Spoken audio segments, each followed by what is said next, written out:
Hi అండి. నేనైతే ఇంట్లో మష్రూమ్ కర్రీ ఓన్గా ప్రిపేర్ చేశానండి. ఇది నా స్టైల్లో చాలా చాలా బాగా వచ్చింది గ్రేవీ కర్రీ. ఇది పుల్కాకి, చపాతీకి, అలాగే పూరీకి పర్ఫెక్ట్ అండి. చాలా చాలా బాగా వచ్చింది. అది వండుతున్నంతసేపు స్మెల్ అయితే భలే వచ్చింది. ఒకసారి మీరు ట్రై చేయండి. ఎలా ఉందో కామెంట్ చేయండి. వేడి వేడి పుల్కాతో తింటే చాలా బాగా టేస్ట్ బాగుంది. ఇంకెందుకు లేటు, ప్రాసెస్లోకి వెళ్ళిపోదామా. మరి ఇంకా దీనికోసం అయితే కొంచెం ఎండు కొబ్బరి, జీడిపప్పు, అలాగే చిన్న బిర్యానీ ఫ్లేవర్, లవంగాలు, చెక్క, 2 ఇలాచి, కొంచెం జీలకర్ర, ఒక బిర్యానీ ఆకు, అలాగే పెరుగు కూడా తీసుకోండి, కొంచెం గడ్డ పెరుగు. దీనిని ఫస్ట్ మిక్సీలో వేసుకొని మెత్తగా పేస్ట్ చేసుకోవాలండి. ఒక్క బిర్యానీ ఆకు తప్పించి అన్నీ వేసి పేస్ట్ చేసుకోవాలి. అది మెత్తగా కొంచెం గ్రైండ్ అయ్యాక అప్పుడు పెరుగు వేసుకుంటే అది మెత్తగా అవుతుంది. లేదంటే ఎండు కొబ్బరి అనేది ముక్కలుగా ఉండిపోతుంది. అందుకనే పెరుగు నేను తర్వాత వేసుకున్నా. మీకు ఎండు కొబ్బరి ఇష్టం లేదు అంటే జీడిపప్పు ఎక్కువ తీసుకొని ఎండు కొబ్బరి తక్కువ తీసుకోండి. అలా అయినా టేస్ట్ బాగానే ఉంటుంది. లేదు తింటామన్నప్పుడు అది ఇది ఈక్వల్గా తీసుకోండి, బాగుంటుంది. అలాగే టమాటా కూడా పేస్ట్ చేసుకొని సైడ్ పెట్టేసుకోండి. నేను 200 గ్రామ్స్ మష్రూమ్కి 3 టమాటాస్ మీడియం సైజ్ తీసుకున్నాను. అలాగే ఒక ఆనియన్ చిన్నది తీసుకున్నా. ఇంకా కర్రీ చేసే ప్రాసెస్ అంటే ఇంకా కడాయి పెట్టుకొని ఇంకా బిర్యానీ ఆకు, ఆయిల్, కొంచెం కరివేపాకు, ఆనియన్ వేసి బాగా వేయించుకోవాలి. కొంచెం గోల్డెన్ కలర్ వచ్చే వరకు. ఇది వేగుతున్నప్పుడు చిన్న 1/2 టీ స్పూన్ అంతా అల్లం వెల్లుల్లి పేస్ట్ వేసుకొని కింద అడుగంటకుండా బాగా కలుపుతూ వేయించాలి. ఇది వేగాక టమాటా పేస్ట్ అంతా వేసుకొని కొంచెం పసుపు, అలాగే అది కుక్ అవ్వడానికి 1/2 టీ స్పూన్ సాల్ట్ వేసుకొని ఒక 5 మినిట్స్ మూత పెట్టి ఉడికించుకుంటే టమాటా ప్యూరీ అంతా పచ్చి లేకుండా ఉడుకుతుంది. తర్వాత మనం తయారు చేసుకున్న ఈ కొబ్బరి, జీడిపప్పు పేస్ట్ని కూడా వేసి అడుగంటకుండా కలుపుతూ ఉండాలండి కొబ్బరి పేస్ట్ వేసాక. లేదంటే అడుగంటే మాడిపోతుంటుంది. ఇది కూడా కుక్ అయ్యి దగ్గరకు వచ్చాక మన టేస్ట్కి సరిపడా కారం, సాల్ట్, అలాగే ధనియాల పొడి వేసుకోండి. ఎందుకంటే నేను జీలకర్ర ఆల్రెడీ పేస్ట్లో వేసా కాబట్టి ఇంకా జీలకర్ర పొడి, గరం మసాలా ఇంకేమీ నేను యాడ్ చేయట్లేదు. ఇంతేని ఇవన్నీ బాగా కలుపుతూ కొంచెం కింద మాడిపోకుండా మాత్రం కలుపుతూ కుక్ చేసుకోండి పచ్చివాసన పోయేంత వరకు. ఇది కలుపుతూ ఉంటే అడుగు మాడకుండా ఉంటుంది, అంతే, ఇంకేం కాదు.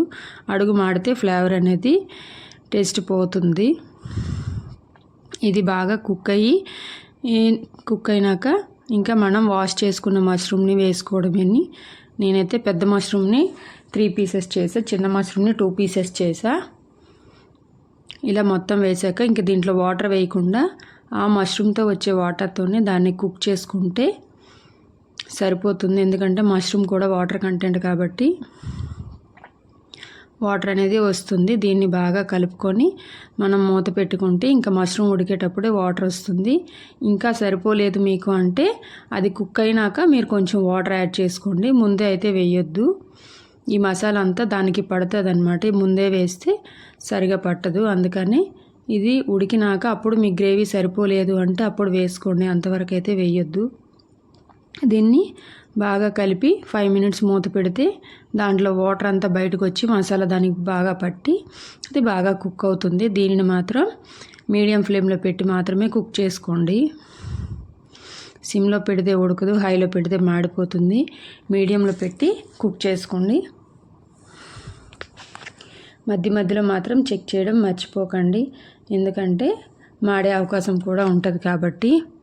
చూసారా, మష్రూమ్ వేసాక ఇంక వాటర్ కూడా నేను వేయలేదు. ఎంత వాటర్ వచ్చిందో ఇంకా అప్పటికే మీకు సరిపోదు. గ్రేవీ ఇంకా కావాలంటే మీరు కొంచెం వాటర్ యాడ్ చేసుకోండి.